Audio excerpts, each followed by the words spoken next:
What if I told you that a man decided to attack a woman because she put a VP Kamala Harris sign, a flyer, in his mailbox? Well, that's what happened. He got arrested, put it up full mass.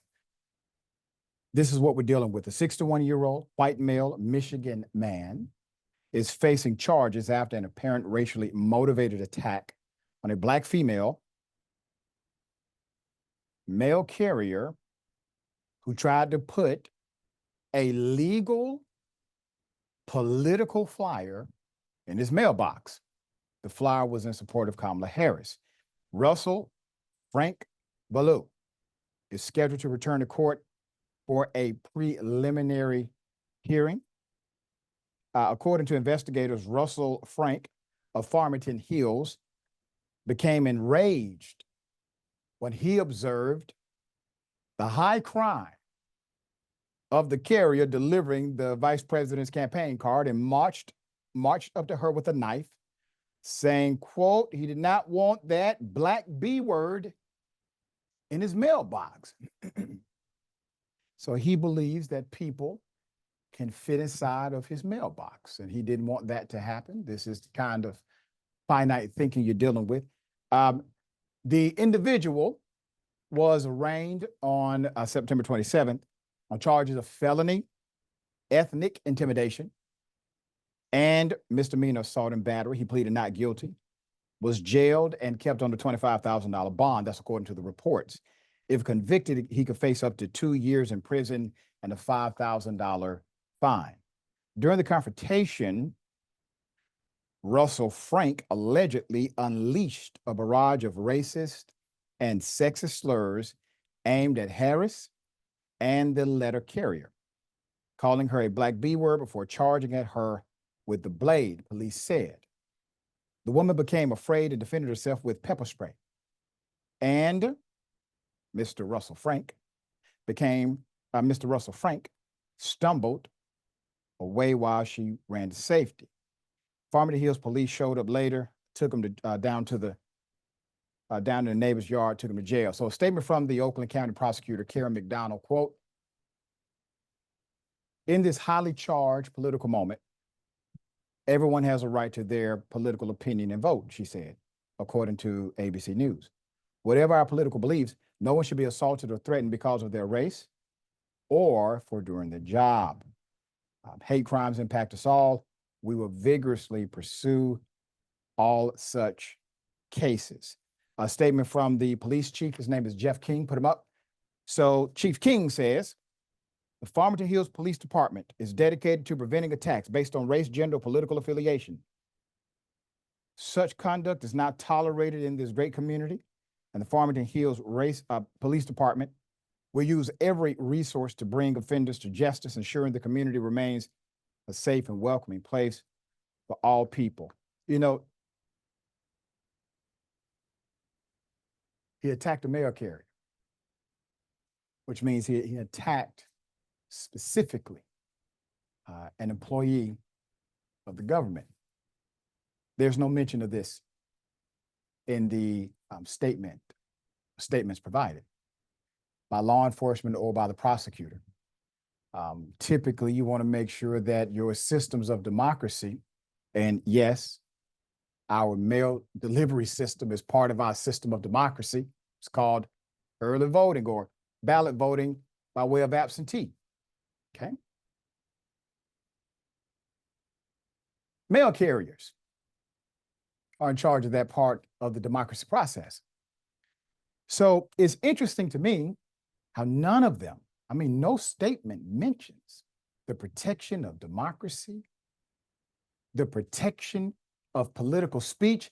You know, the reason why the mail carrier has that political mailer is because political speech is protected by the U.S. Constitution. Where are the constitutionalists at?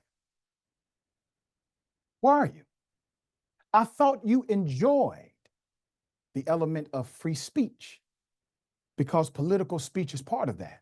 That's the reason why campaigns get the right, yes, the right to come to your community, knock on your door. It's not considered loitering, trespass or solicitation. It falls outside of those normative rules because it is a constitutional right to have political speech. Now, if you tell them to get the hell up off your property, they have to go. But they can be in your community. Not the prosecutor, not the cop. None of them said a word about protecting democracy, mail carriers, government workers. They made general statements. I'm looking for the there. That is an important distinction. And then to go out of your way as a prosecutor to say, well, everybody's entitled to their political opinion, and this is a very, very tense political moment. Why would you say this? Let me give you another example. If this was a gangster, right? Let's say an 18-year-old immature kid who claimed Pyru, and he had a knife and he went up to a government employee. Would you say, I know it's rough out here for young kids. I know it's tough. They don't have the opportunities that we should give them. Would you start your statement that way, prosecutor? Of course not. Because you have no context for the 18-year-old, but you have significant context for this grown-ass man that should know better. All right, Yasmin, thoughts here? Yeah. There's a local group around here that goes canvassing, and they always invite me to go, and I never go. And I know that they vet the houses that they visit, and I know that outreach like that can really make a huge difference when it comes to influencing elections, especially local elections, which are so important. And I'm always telling people you got to vote local.